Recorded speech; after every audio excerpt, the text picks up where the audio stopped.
Perempuan bagi orang awam hanyalah makhluk lemah. Namun, kuat hati kami jauh dari kata gundah. Kau harus tahu kecerdasan dan tindakan tidak memandang siapapun. Ragamu boleh terpasung, tapi jiwa dan pikiranmu harus terbang sebebas-bebasnya. Dan kupersembahkan kisah ini untuk seluruh perempuan di muka bumi Pertiwi. Jepara, Jawa Tengah, di tahun 1891. Hari itu, Kartini kecil tidak bisa berhenti bersedih. Kedua orang tuanya, Raden Mas Adipati Aryo Sosroningrat dan Mas Ajeng Lesirah, menyampaikan sebuah perintah yang membuatnya sangat terkejut, bahwa sudah waktunya baginya untuk dipingit seperti pribumi lainnya yang berhenti sekolah dan sembunyi di balik tembok tinggi. Pak, Trinil ingin melanjutkan sekolah. Trinil ingin menjadi gadis pribumi yang cerdas, memiliki cita-cita membangun dunia ini menjadi terang. Trinil tidak mau dipingit. Trinil ingin melanjutkan sekolah, Pak, Bu. Tidak, Trinil. Bapak tidak bisa menuruti permintaanmu. Ini adalah tradisi, adat istiadat sejak dulu. Perempuan tidak harus bersekolah tinggi, nak. Sudah saatnya kau untuk dipingit, mempelajari segala hal yang harus dipelajari oleh seorang perempuan dan menikah dengan orang yang tepat.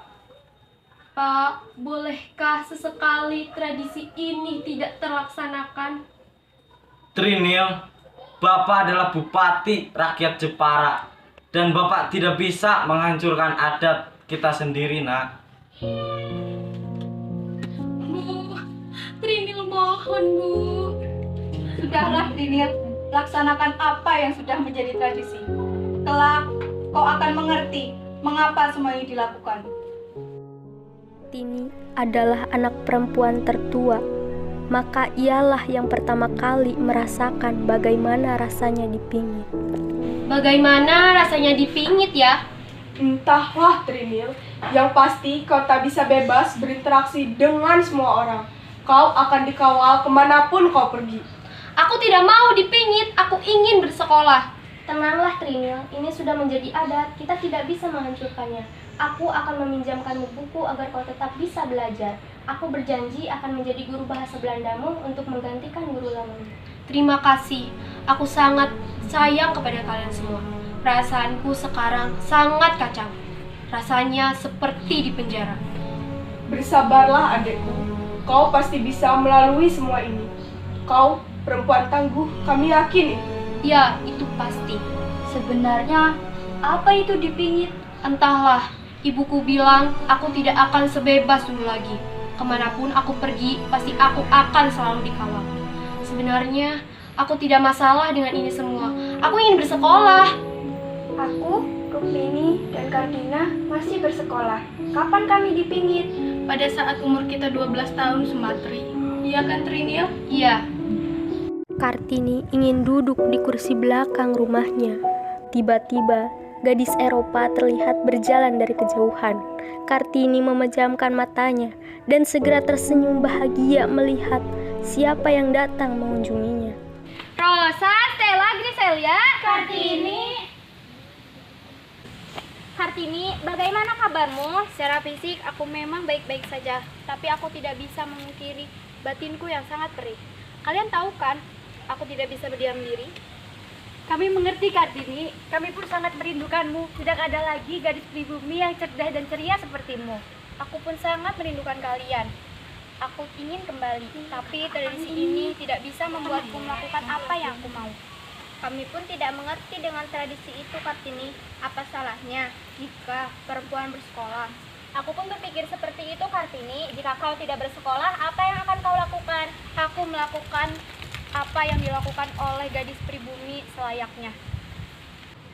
Ya ampun, Kartini, bersabarlah. Jikalau kamu membutuhkan bantuan kami akan selalu ada untukmu.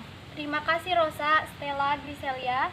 Kartini, ini kami bawakan buku berbahasa Belanda. Kau bisa mempelajari bahasa Belanda dari buku-buku ini. Terima kasih, aku tidak bisa berbicara apapun lagi selain berterima kasih banyak kepada kalian.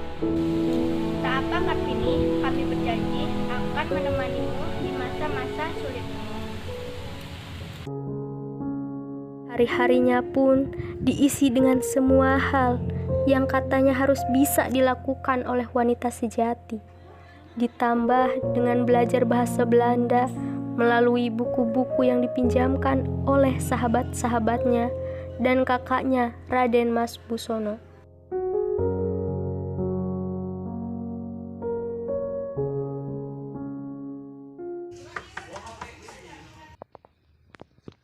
Rukmini, Sumatri, Kardina, ada apa kalian di sini? Ada apa kalian di sini? Trinil, ayo kita pergi. Ayo kita pergi jalan-jalan di Jepara.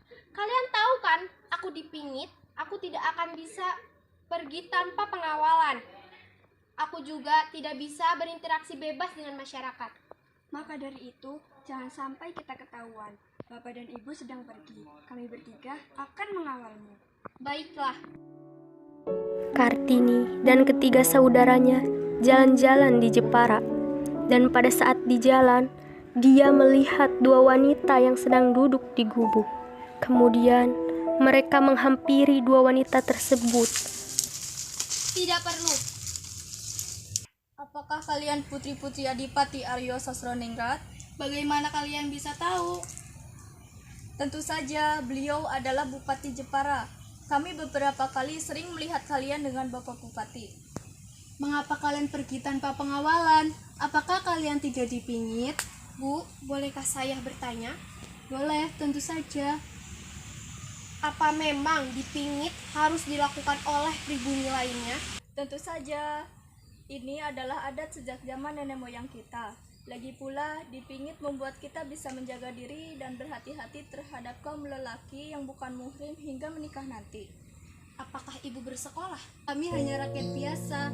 Sejak kecil kami tidak bersekolah. Yang dapat bersekolah hanyalah rakyat Belanda dan kaum pribumi. Sejak itu tidak ada yang bersekolah terkecuali laki-laki. Lagi pula, bukannya wanita memang tidak perlu bersekolah. Suatu saat mereka akan menikah dan kembali melakukan apa yang seharusnya dilakukan oleh wanita seperti kami. Rosa, Kartini, sedang apa kau di sini? Dengan siapa kau di sini? Apakah dengan teman-teman yang lain? Tidak, Kartini, aku kesini bersama orang tuaku. Benarkah? Aku ingin bertemu dengan mereka. Sudah lama aku tidak bertemu dengan Tuan dan Nyonya Abendanon. Kartini, sebenarnya ada yang ingin aku katakan kepadamu. Aku harus pergi ke Belanda. Apa maksudmu, Rosa? Aku sudah lulus sekolah di sini dan aku akan melanjutkan sekolah lebih tinggi di Belanda. Lalu bagaimana dengan Stella Ani, Venko dan Griselia? Kami akan pergi bersama-sama ke Belanda. Sebenarnya kami ingin mengajakmu ke Belanda dan kami ingin kau mewujudkan cita-citamu. Tetapi kami yakin bahwa kau tidak akan pernah diizinkan. Aku tidak tahu harus bagaimana lagi berpisah dengan kalian, Rosa. Tak apa, Kartini, kita masih bisa berbalas surat. Kami janji, kami akan selalu membantu jika kau butuh bantuan kami. Dan kami akan selalu menceritakan suasana di luar sana.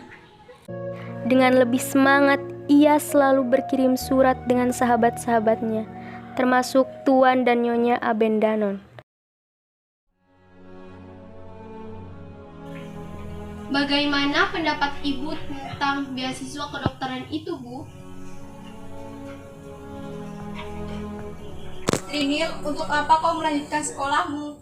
Ibu tahu, melanjutkan sekolah adalah keinginanmu, ditambah melalui beasiswa, yang artinya ibu dan bapak tidak menanggung uang pembayaran. Tapi nak, kamu adalah perempuan, kau sudah dewasa. Apa maksud Ibu? Mengapa kau tidak menikah saja, Trinil? Ibu, bukankah Ibu tahu Trinil mempunyai cita-cita untuk membangun kaum pribumi perempuan bersekolah? Jika Trinil menikah, Trinil tidak akan mewujudkan cita-cita Trinil. Lagi pula, pernikahan adalah penghambat segalanya. Trinil, kau adalah wanita, umurmu sudah cukup. Bahkan biasanya tidak ada wanita berumur 24 tahun yang belum menikah di Jepara. Kau harus sadari itu, Trinil. Sudah saatnya kau berhenti dipingit. Berhenti dipingit, Bu. Tentu, apabila kau menikah, kau akan berhenti dipingit, anakku. Sesungguhnya, pengingitan itu untuk melindungi kaum perempuan, dan kau harus tahu, sudah ada seseorang yang ingin meminangmu. Siapa seseorang tersebut? Dia adalah Raden Mas Adipati Aryo Sindikjoyo Adiningrat, Bupati Rembang. Dia memang pernah menikah 3 kali, namun ibu yakin dia orang yang tepat untukmu. Trinil ingin menemuinya terlebih dahulu. Ada beberapa hal yang ingin Trinil pertimbangkan. Baik. Kedua orang tuanya, Kardina, Sumatri, Rukmini, dan Busono berdiri di ambang pintu, menunggu kehadiran sosok yang sedang ditunggu-tunggu. Tentunya keluarga Mas Raden Adipati Aryo Sosroningrat sudah mengetahui maksud kedatangan keluarga saya ini untuk bertemu dengan Kartini kecil. Ya. Semuanya kami serahkan pada kami. Lalu bagaimana dengan pendapat Kartini sendiri? Bapak, Ibu, bolehkah saya berbicara berdua saja dengan Mas Raden Singgih Joyo Adiningrat? Baiklah.